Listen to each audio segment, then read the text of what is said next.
Iran claims new missiles forced Israel to halt threats.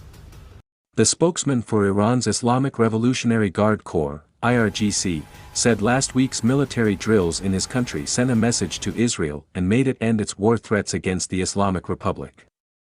The Zionists, Israeli government, were under the impression that they were capable of neutralizing some of our ballistic missiles, Ramazan Sharif told the state-run Arabic-language Al-Alam TV.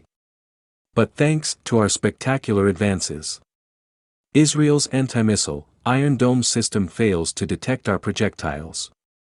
The spokesman was referring to ballistic missiles Iran showed off last week in a major military exercise, dubbed Great Prophet 17. In the run-up to the war games, Israeli officials ratcheted up threats and were reportedly preparing an Iran strike simulation.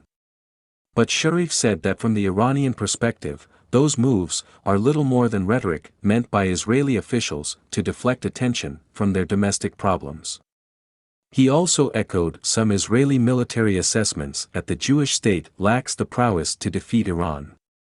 Israel is believed to have successfully launched a chain of sabotage attacks against Iran's nuclear program over the past several years in an effort to halt or slow down the country's ramped-up enrichment and cut through its progress toward nuclear weapons.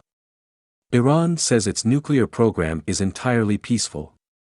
Israel, Western powers as well as some Arab states have also expressed growing concern over Iran's ballistic missile program, deeming it a threat to regional and global security. Iran insists the program is deterrent and non-negotiable. Who would put such a ballistic missile capability up for negotiations, when the other side is made up of a group of deceitful traitors? The IRGC spokesman rhetorically asked in his interview. The new missiles, according to Sharif, also sent a message on a second layer to some Persian Gulf states, who are gravely mistaken by hinging their own security on that of the Zionist regime, Israel.